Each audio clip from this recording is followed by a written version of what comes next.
welcome everyone to another broadcast of The Soul of the Everyman on the ArtistFirst Radio Network. All past shows are podcasts. You can find them at ArtistFirst.com. We welcome your email questions and comments, dj@ArtistFirst.com. And now here they are, Michael and Margaret Lyons.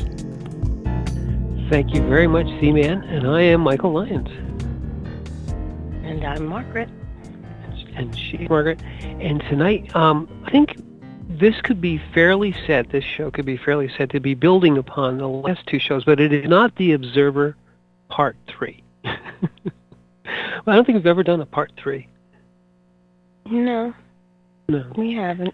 We haven't, unless you count The Soul of the Everyman, which is Part 1,000,000 this episode tonight, because they're all connected, every one of them. But tonight, excuse me, tonight this is sort of another exposition, if you will, of the moment that we all live in, whether we know it or not. And that moment is the moment of now.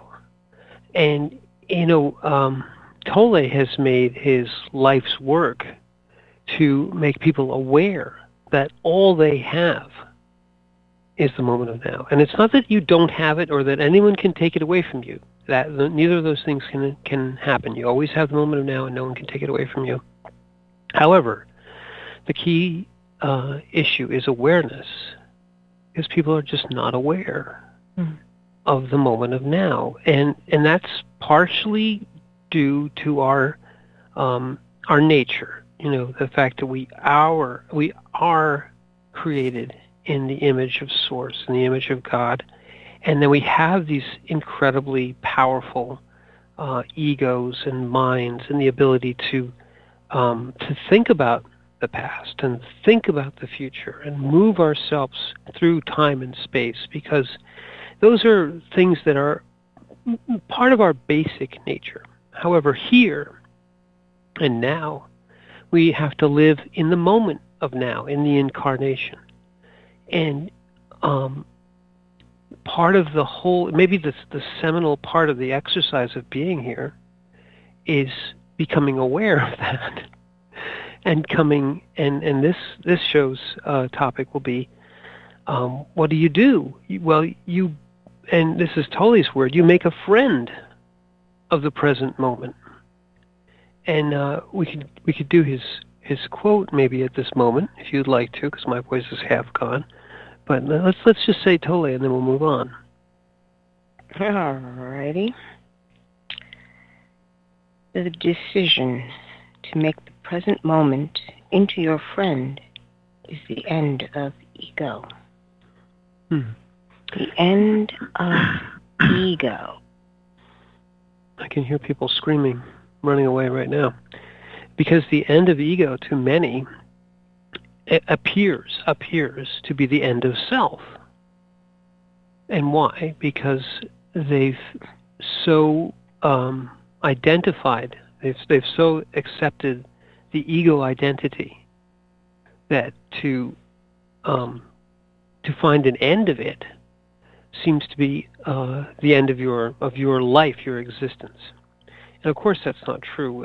And part of the awareness of the present moment is that the ego is desperately trying through every present moment to hide that fact from you. Well, the interesting part about this all is it seems as if the ego is uncomfortable in the present moment. And you think for a moment, it's like, why? Why is the ego in this state of unrest in the present moment? It basically is floundering about and constantly trying to get the attention of the soul to focus on it in that moment. So why is the present moment antithetical to the ego? What is it about it It makes the ego not embrace it. I would say one thing of why the ego doesn't like the present moment is in the present moment, the moment of now, the ego is very small, very almost an afterthought. Because, and I mentioned this in the little write-up, which will go up on the website, the moment of now is in many ways a moment of uncertainty, of chaos, and things just happen.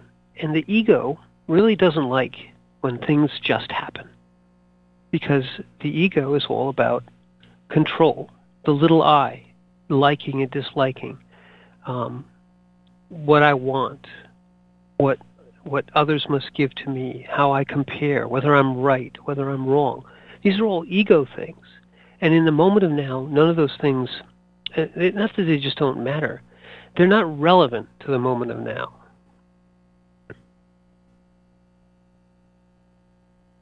Well, looking at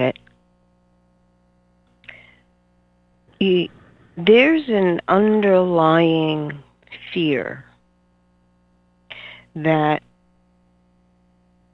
it doesn't deserve to exist.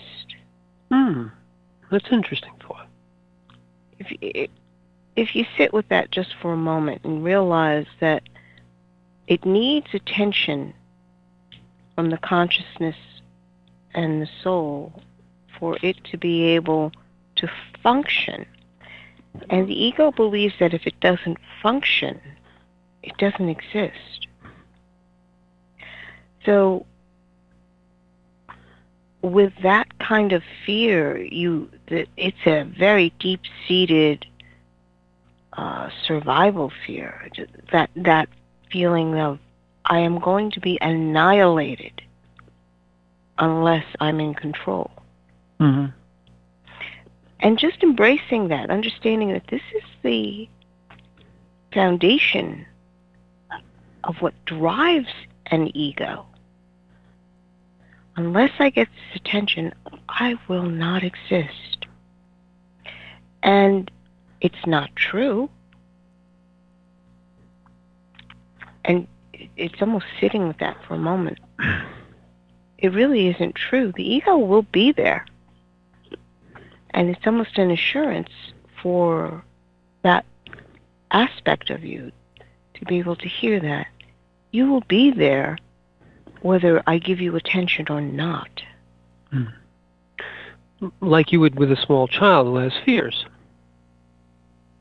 You know, when a child expresses fear, there's a separation anxiety, or no one's paying attention to me, let me act out, because if no one's paying attention to me, I'm not getting what I want. I'm not the focus of the situation.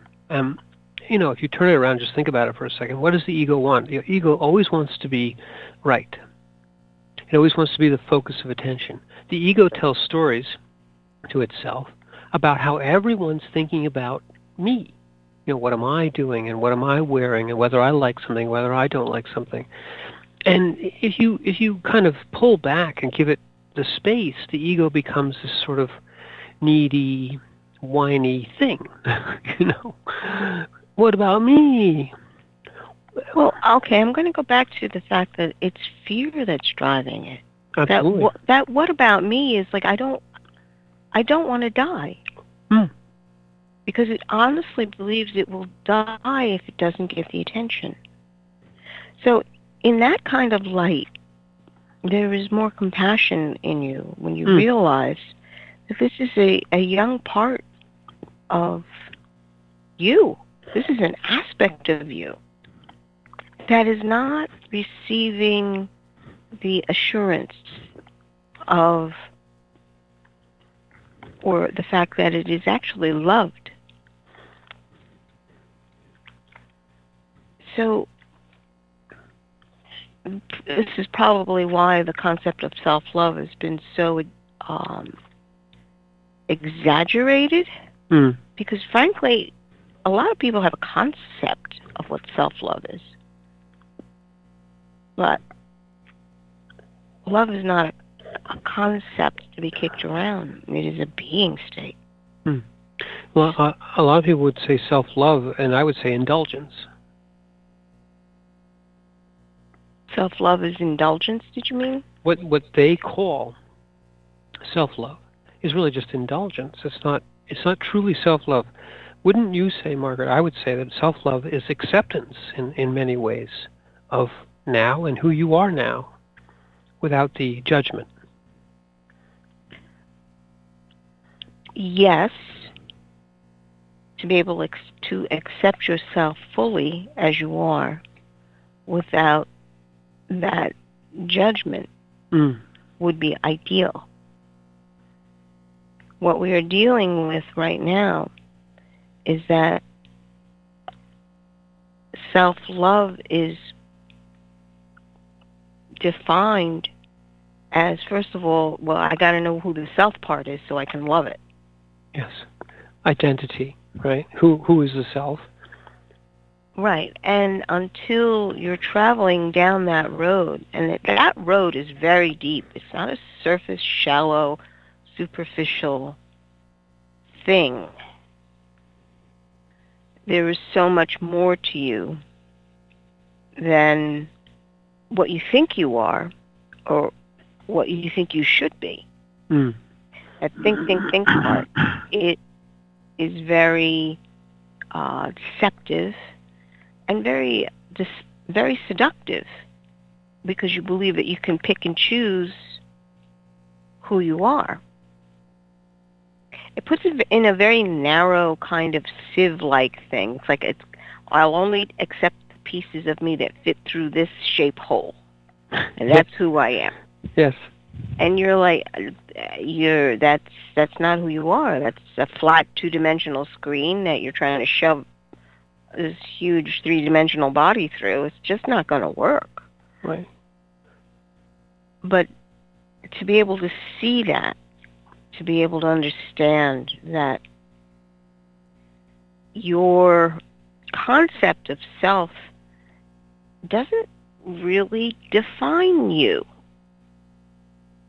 Maybe you can get like an outline of who you are. It's like what they do with the dead bodies, and they do the outline on the floor. Interesting analogy. But that's not. No, I like it. I think it's great, actually. But yeah. Moving on. Okay, I'm just going with it, people. Just roll with me here. Right. But it's understanding that's just touching the surface of who you are.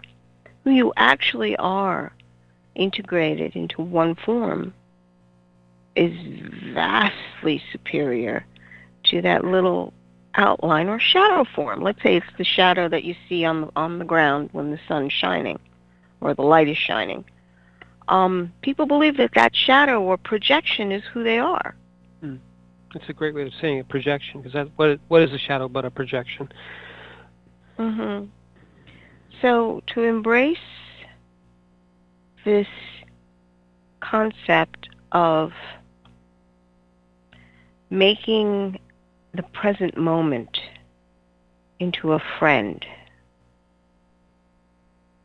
If you think about it, the present moment is someone that I want to be with. Mm-hmm. You embrace the present moment. Someone that I'm willing to be with through whatever is going on. Right. And frankly, if you're a real friend, you're not really controlling the other. Right. You're encouraging the other to come to the fullness of who they actually are, all their gifts, all their talents.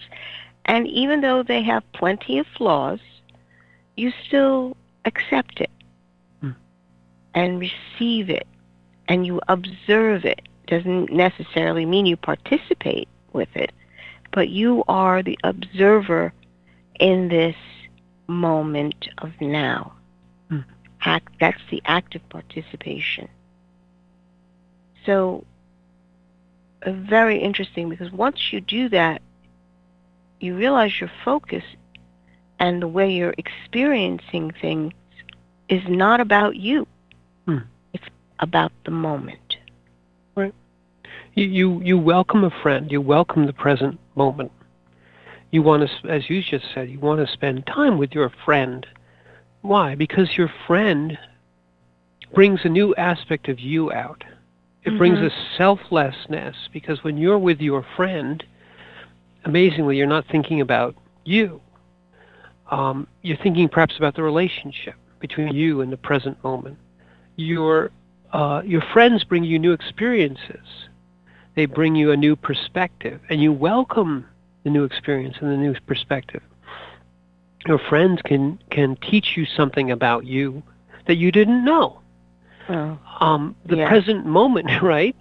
Life can teach you something about you. The present moment of now, in fact, will always teach you something about you, and I mean the greater you, the deeper you, the what does Tully call it? The deeper I.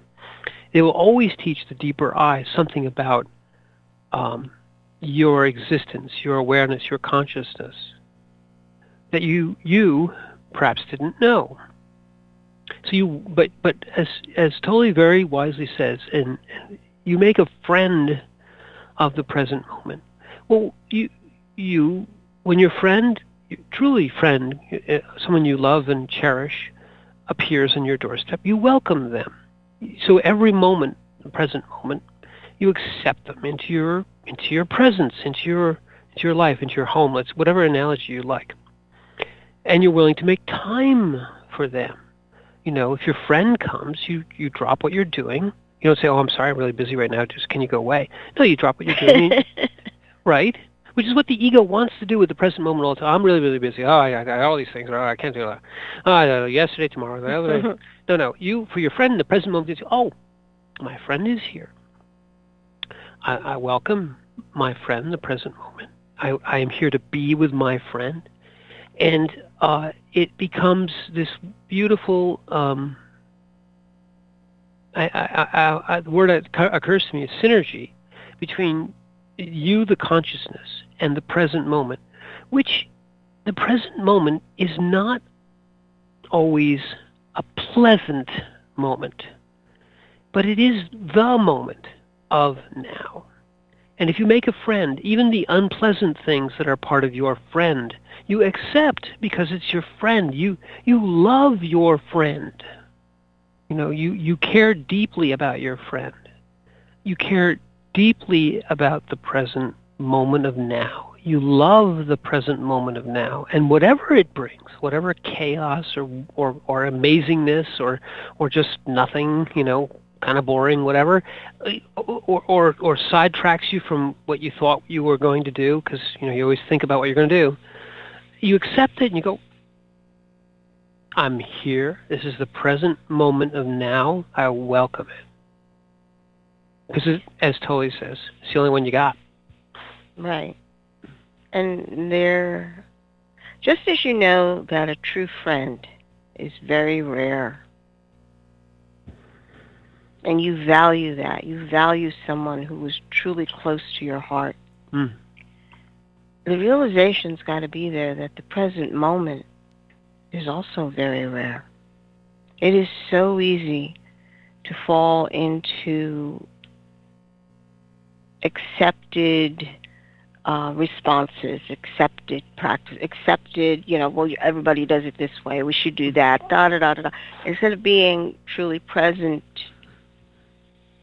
and experiencing what's unfolding all around you without any opinion, okay? Because the experience, usually when people are walking through their experience, the minute they're forming an opinion, you've lost the present moment. You're in a mental state. Having a definite opinion means you are in a mental state. It should be a flag in your head saying, wait a minute, I've switched over to mental. I'm mental right now. So let me let that go and come back to opening up and perceiving or receiving what it is that's going on around me. Observing. Okay? I'll define the word judgment as clearly as I can, because judgment, when it carries a charge to it, carries an emotional response or a very strong thought behind it, you must realize that judgment like that can take you out of that moment of observation. And incredible peace, mind you. There is peace in that. You can analyze it later and make judgment calls later, but you must make the decision that you will not detract from the moment. In other words, if you are with your friend and suddenly something's happening that is drawing your attention away from your friend, if your friend is that important, then that person becomes the first priority in what is unfolding in front of you. Is it a safety issue? Is it something that they're saying and you just are not answering the phone or the text or the bling that happens to come in? This conversation we are having is most important. I will not be distracted. It is that kind of clarity within you that brings a fuller experience of your consciousness. And it's something that must be practiced. Yeah, that's a great point, because, and this is many people say it, but Totally says, you'll find yourself distracted, especially in the beginning, and you'll find yourself going into a mental thing or into a judgment. And Margaret's definition of judgment, when you find, Totally has one too, where he says, if you're judging and you're basically saying they're wrong, I'm right, you know that you're not in the moment of now anymore. The ego is always right. So, but that moment when you catch yourself in the beginning, you become aware that you're judging, or you become aware that you're not in the present moment, that you're ignoring your friend. Your friend is sitting there going, oh man, he's reading texts and he's talking to somebody else and ignoring me. And you say, oh gosh, I'm so sorry I ignored you. You, my friend, the present moment. Come back and be in the moment of saying, oh yes, I caught myself ignoring the present moment. You can be in that moment. And those are just the wonderful thing about the present moment is it doesn't matter what you're doing as long as you're present doing it. And then when you get past that part, when you get past the end of ego, and you get past to the point where you're the friend of the present moment, suddenly you realize you can do anything you want. And you'll look from the outward appearances as though you're doing everything you did before. In awareness, you may do anything. You may plan for the future. In awareness, the moment of now, I'm using with my friend now to plan about what I would like to do next week, what I'd like to eat this afternoon. But in awareness, not in this living in the future. Oh, I hate this present moment, but tomorrow it'll be so much better, and I hate the way it does this and does this, and I don't know, and you're not there. You're in tomorrow, or you're in the past. Oh, it was always this way, and we never did it that way, and I'm so sorry whenever this happens, and in the past. No, but in awareness, you can remember the past. Margaret said it just a moment ago. You can analyze it later. In awareness, you can think about what a wonderful day you had. In that present moment of now, you're re-enjoying the day. That's fine. That's fine. But in that present moment of now, you are aware that you are remembering something pleasurable and that you loved, and that you can share with this moment of now with your friend, the moment of now, where you're aware and thinking about something that happened last week. It's not that you can't remember things. It's that you can't live there. Right. Right. Or the habit forming the habit of detracting from your moment of now. Yes. This habit form, this rote. We always do it this way, and whenever this happens, I do that, and that's because I'm always right about that. Well, you know what's interesting is if you give yourself the exercise of observing how you are actually responding to something, because it's fascinating to me watching how people, if they're in a new situation, they're sort of aware for the first few times, but when they find a way of doing it, they default to this way of doing it and never go past that. They will just always do it this particular way. It's kind of fascinating. It's like one conversation I was having with a teacher was that the way a child holds their pencil, the very first time they do it, it's almost set in stone. They will always do it for the rest of their lives in that particular way of holding the pencil. That's why those little pencil holding triangle things are something that she really loves, because that allows their fingers to go right into position. You don't have to unlearn a habit. And it's really hard to unlearn. I mean, if you figured out that this is the way I'm going to do it, your fingers automatically go into that position. So it's being aware that there are things as simple as that you're doing and you're not even aware of it. Yes, and once you become aware of the moment of now, even the simplest things become new.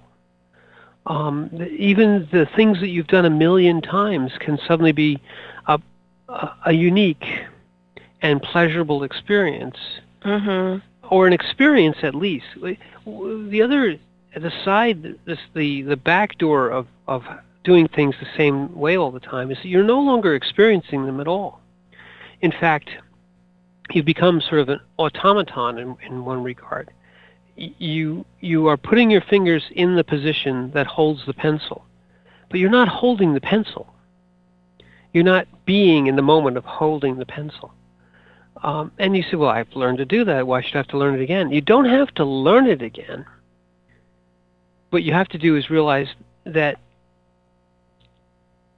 each and every time you pick up a pencil is a unique experience. And you say, well, that's dumb. I mean, every time I pick up a pencil, it's the same thing. It's just a pencil. Is it, though? It's not. It's not. It is a different, unique experience. And there are so many other things. If you focus just on picking up the pencil, but that pencil and the awareness of the moment of now can lead you to a unique learning about where you are, you, the consciousness, in the moment of now, in this moment of now. Because you have this moment. And you may be there and say, I'm taking a pencil up, but I'm going to draw a beautiful picture with it. And everything that I do for that picture, I may have to change the way I hold the pencil. Well, still a pencil, still your fingers, but yet in the moment of now, you have to do things a little differently. Or you may write something unique. Yes, you're using letters that everyone can read, and those letters should be legible. but the moment of now allows you to experience it as though you had never done it before, and draw something unique and new. Because the other amazing thing about the moment of now is every one of them is unique and new, as long as you're aware of it. So the awareness, which is something that you do whenever it's new. if you realize that, because you give it all your attention, and you are learning by way of feedback loop on a whole bunch of different levels, whether it's touch or hearing or sight or smell or body memory. So being able to take a step in that direction and just observe what you're doing and how you do it. It's a whole new experience. It's almost like being reborn, because you're learning how to reach out and grab things once again. How far is it away? How much effort must I do? It's fascinating. Well, in this moment of now, let's go back to the studio for a little commercial break. I want you to experience it fully and then come back.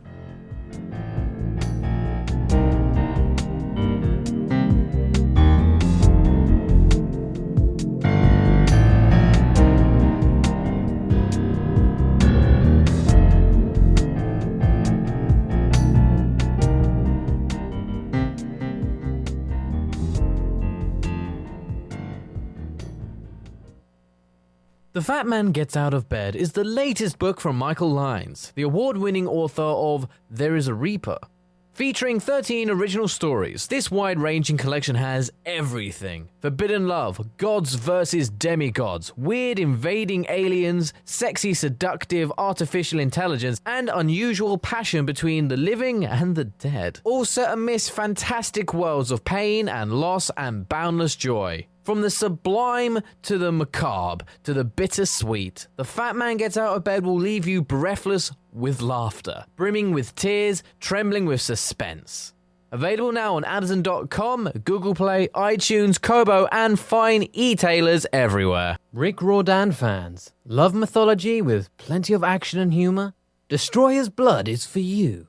The new fantasy novel by award-winning author Michael Lyons is book 1 of the adventures of Dev Kalian, the Blood series. Follow Dev and his magic sword Betrayer as they are suddenly attacked and forced to return to Olympus to fight in a war they want no part in.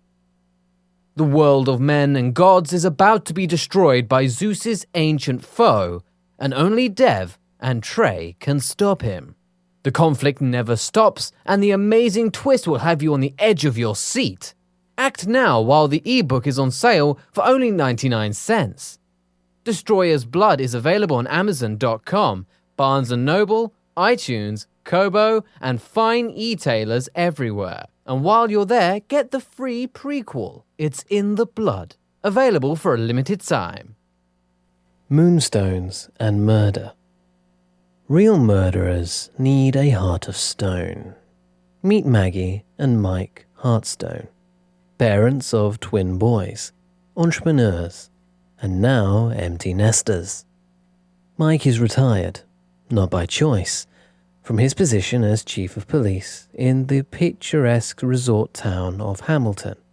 And now his wife Maggie and her shop, the Cozy Crystal, are their only source of income. When a mysterious killing interrupts Hamilton's famous Springfield Park rock show, the townsfolk, the Cozy Crystal, and their lives are rocked to the core. Can Mike and Maggie figure out who is behind the murderous deeds before the town comes crashing down around them? A touch of romance, a little mayhem, and a whole lot of suspense, along with plenty of comedy and thrills galore. Get your crystal magnifying glass out. It's time for some Moonstones and Murder. Available on Amazon, Apple, Kobo, and other fine e-tailers in ebook and paperback. Out soon on Audible. Get your copy today. There is a Reaper is the story of 5-year-old Christopher Aaron and his life-changing struggle with leukemia. Winner of both the Indie Bragg Medallion as well as the reader's favorite silver medal for memoir. There is a Reaper has more than 100 Amazon book reviews and a 5-star rating. It has been described as life-changing, spiritual, a must-read. Just released on Audible and iTunes, this memoir is also available in paperback and on Amazon Kindle for only 99 cents. Get your copy of this life-changing memoir today. The wait is over. First Blood, Book 2 of the Blood series is out. Your favorite bad boy thief, Dev, is back, and the beautiful and deadly Trey is right there with him. She is sharp, sexy, and full of surprises. Their adventures continue as a new power arises to threaten the world. The heart of creation is under attack, and time is definitely not on their side as they battle against their enemies' undead hordes. Can they unlock the hidden power that can defeat him, or will his forces draw first blood? Get all 3 installments in the series. Book 0, It's in the Blood. Book 1, Destroyer's Blood, and the new release, Book 2, First Blood, today.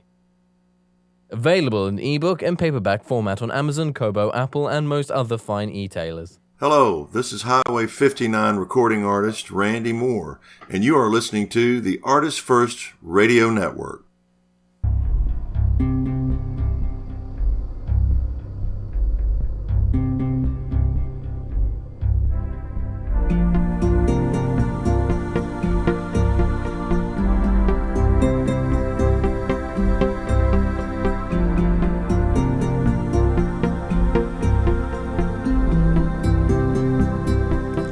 Thanks for tuning in to The Soul of the Everyman on the ArtistFirst Radio Network. Let's get back to your hosts, Michael and Margaret Lyons. And it's the moment when we come back. Friendly moment this is. Yes. Let's just enjoy it together in silence for the next 20 seconds. That's what's known as dead air. That's not good.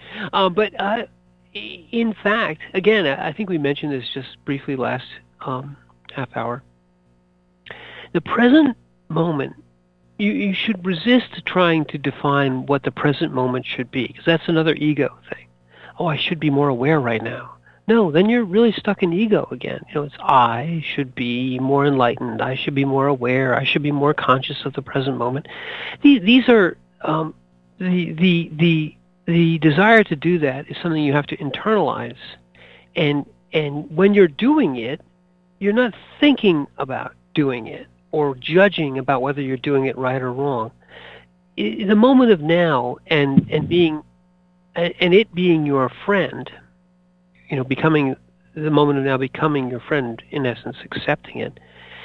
You don't think, oh, I'm doing this right, I have a friend now. No, you befriend, you accept what comes in.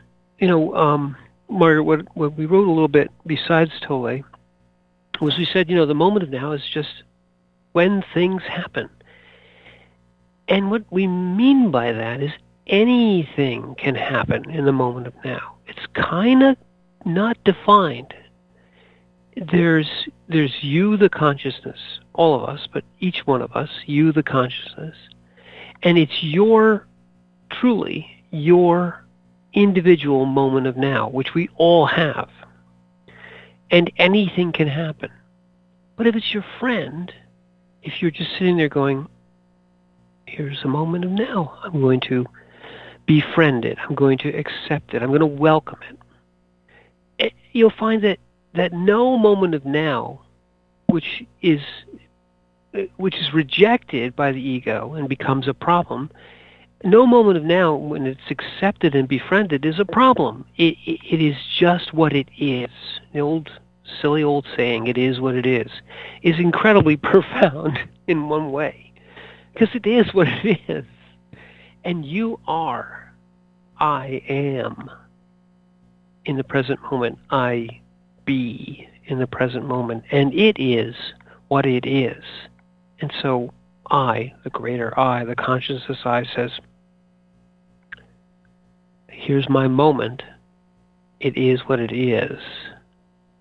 Enjoy it. Accept it, at least. Do nothing to judge it. Do nothing to reject it.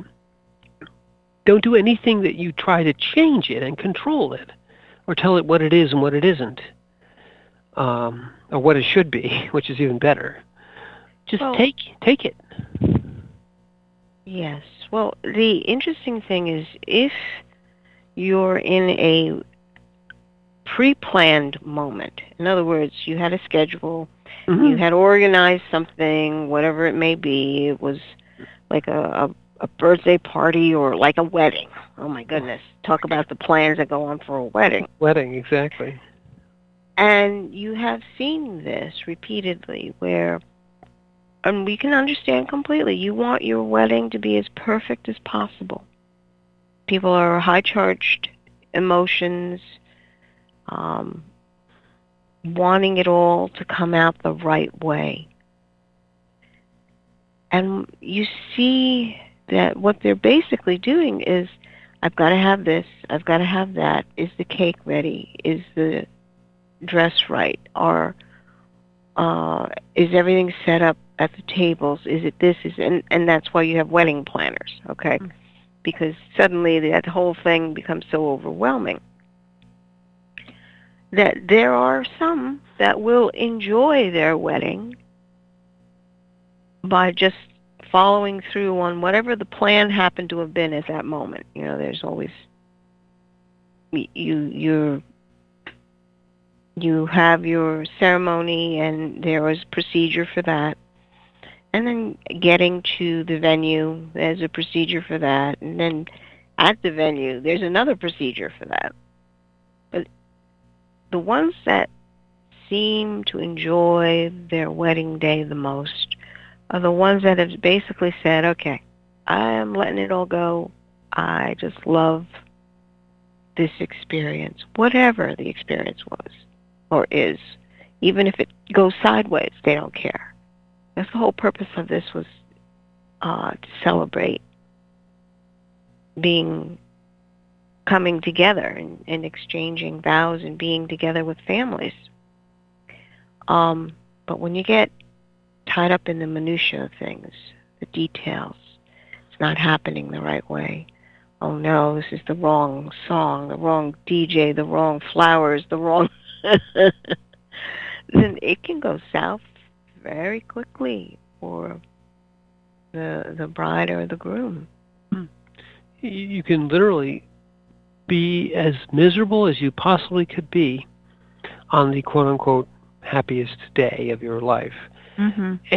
And yet, you know, let's just say a wedding. You have to plan an event. You have to invite everybody, everything else. Mm-hmm. You have to do these things. You do them in awareness. You do all the planning. You do everything else.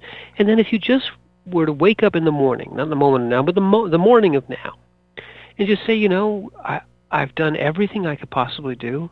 Let me just welcome the day and see what happens.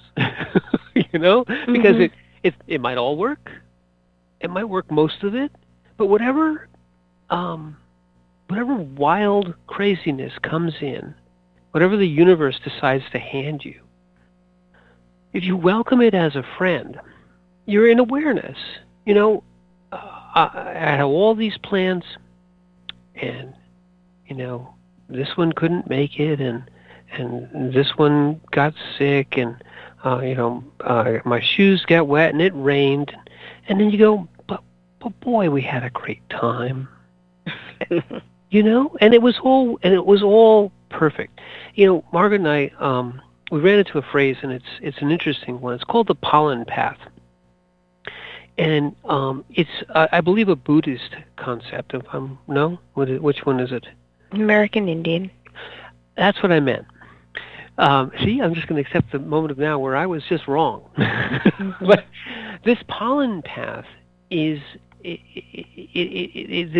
best way to think about it is that you're following through with whatever you're doing in the way that it needs to be done in the moment. If you're on the pollen path, what needs to be, what you need to do, what you need to see, what you need to experience, it will just be. The best way to say it is that serendipity is kind of the word, but it's not exactly that. Your attitude when you're on the pollen path is that this golden light is the awareness that I carry with me, and whatever happens, the pollen path, it seems to just say, well, okay, what all these things that could have gone this way or could have gone that way, but it turned out in whatever way it needed to, not necessarily what you wanted it to be, what it needed to be. You call that the pollen path, if you will. And this idea of a golden path, as you work your way or move your way through the moments of now, which are your life. If you're on that path, I hesitate to say things work out, but it doesn't matter how they work because you're there. You're in the moment. And it's a lovely analogy for this living in the moment. Mm-hmm. The idea is that you understand that there is joy in the present moment. And things can go bad, and things can go bad, and things can go well. But that really doesn't matter, because you're taking a step and holding the joy of being alive with you. And that joy of being alive can only happen in the present moment. Mm. You can't think in the past in terms of, okay, I'm in that past joy. Or project in the future, I'm going to be in this future joy. Yeah. You don't know what your future actually is, and that past joy, is that really what you thought it was? Because that's all you have is a thought of it. Mm. The joy that is in the present moment. You can be happy about your past and happy about your future, but pure joy, that's a present moment thing. Mm. And the pollen path is also sort of, in essence, a guide, because you take a step onto that golden pollen. It's not gold like gold from the earth. It's in the sense of pollen, which is the essence of the flower. And this pollen path is like it's sort of a way of thinking about it, an ordained way, but it isn't in that way. You're not being taken along the pollen path, but in the moment of stepping forward, you let your heart or the pollen path guide you to what your next step should be, and then you're stepping into or onto the moment that you need, that all consciousness in the whole universe needs you to be in. And then therefore you accept it because you are there. Your consciousness is there, doing exactly what you're supposed to be doing in the moment of now. There isn't a script for it. You have to feel your way into it and stay centered. You'll almost automatically feel your way into the next moment of now, the next moment of this pollen path. Call it a pollen path. I'm thinking that the Buddhists have something similar, but maybe I'm incorrect in that. Sort of What I'd like to bring forward is the concept of pollen. So you need to understand what pollen actually is.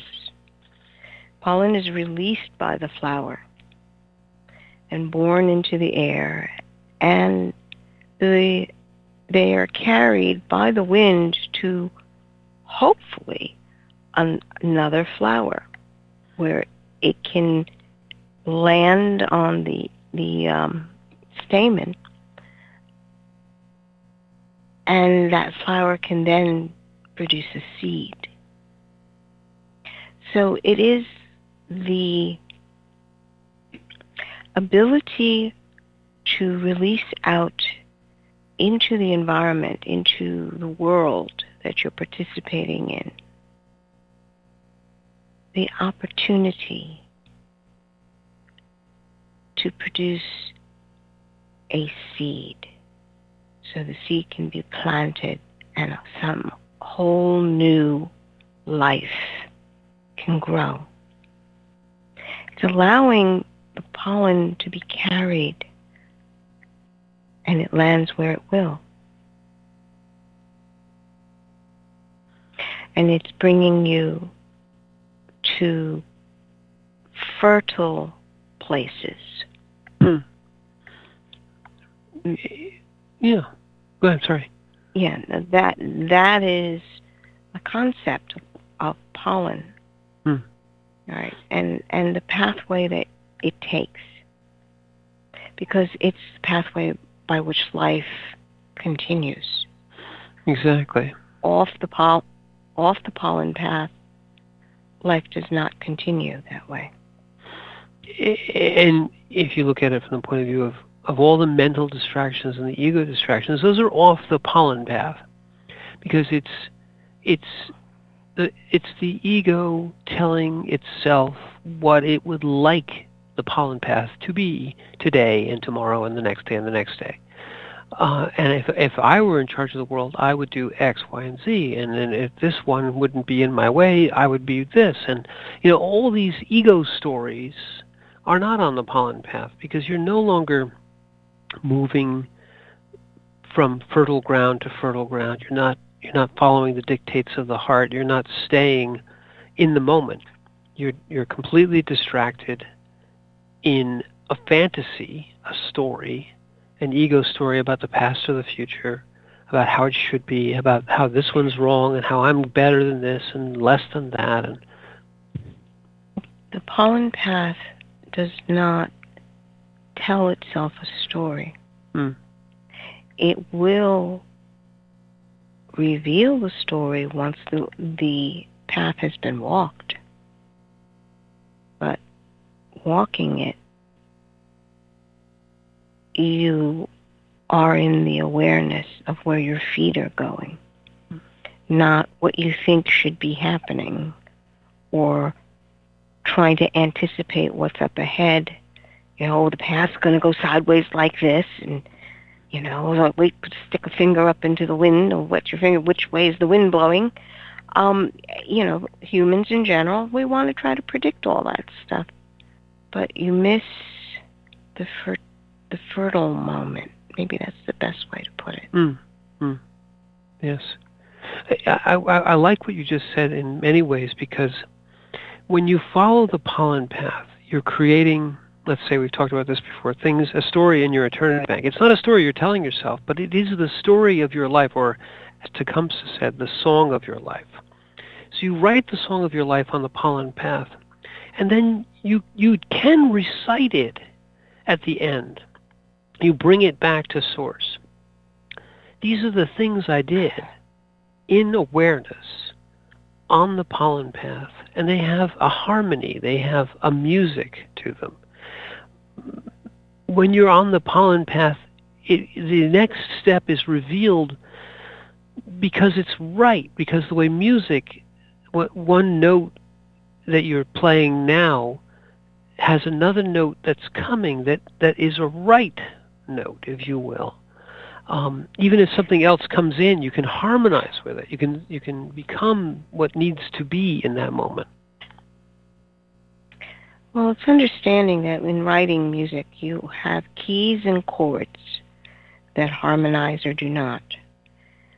And being aware of that is almost like watching the peaks and the troughs of the ocean waves, and understanding or anticipating something along that lines.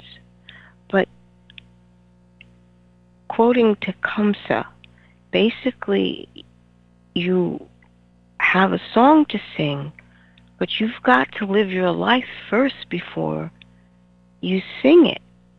You don't write it as you're walking along with a notepad on the side. Okay, we did this, and we did this, and we did this. You're experiencing it in a fullness level. And then, if you've trained your your mental part to recall, then you can replay what it is that has happened, and you can write from that point. That's when you do the writing. But the experience has got to be full. You can't just, okay, I'm going to do a shortcut. I'm going to live it, and I'm going to write it down. It's like, no. I think we're saying the exact same thing. That's what I'm trying to say, is that at the end, you have a song to sing. It's your experiential path. And if you've been on the pollen path, it's a harmonious song. It has a structure which was certainly made from random events of the universe, accepted and lived, and they become, in some ways, a song of this particular incarnation of Source, which is unique to you, the consciousness which brought this here. And yes, the song isn't complete until it's over, and when it's over, it's complete. You don't even anticipate the end of the song. You don't say, well, we're getting close to the end now. Who knows? Yeah. You never know. You never know. And music is a poor analogy in many ways because it has so many rules, right? There are things that go together with music. But Tecumseh's quote, the song of your life, is because the symphony is all of life, all around you that you are there to observe and to be in.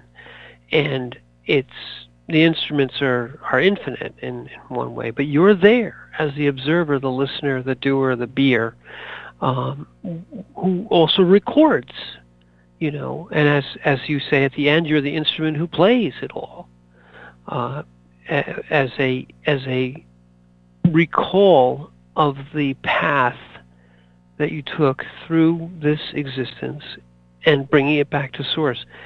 That experiential record is important. It did happen. It is part of the universe that was, that is now immutable. But it also is uniquely yours. Here's a question. How do you make it as clear as possible? In other words, your unique song, how do you bring crystal clear clarity? Purity. To it? How? Well, I don't know exactly, but I would say the purest way of living your life is living it without ego, without putting judgment on it, because that is overtones and undertones and distortion and fuzziness. The pure tone is the heart tone. There you go. It has to do with whether or not the heart is engaged and giving what we would term love, okay, which is an overused term, but it's giving life energy, love of everything around you, even the difficult times. If you are still emanating, radiating, interacting with your heart core and releasing the love, especially for another, then that purity is reached. Because, yes, the ego is not involved then. And you are capable of perceiving that moment in fullness. And I see that we have reached the fullness of our hour. The fullness of the moment. And I'm Michael Lyons. And I'm Margaret. And thank you for listening.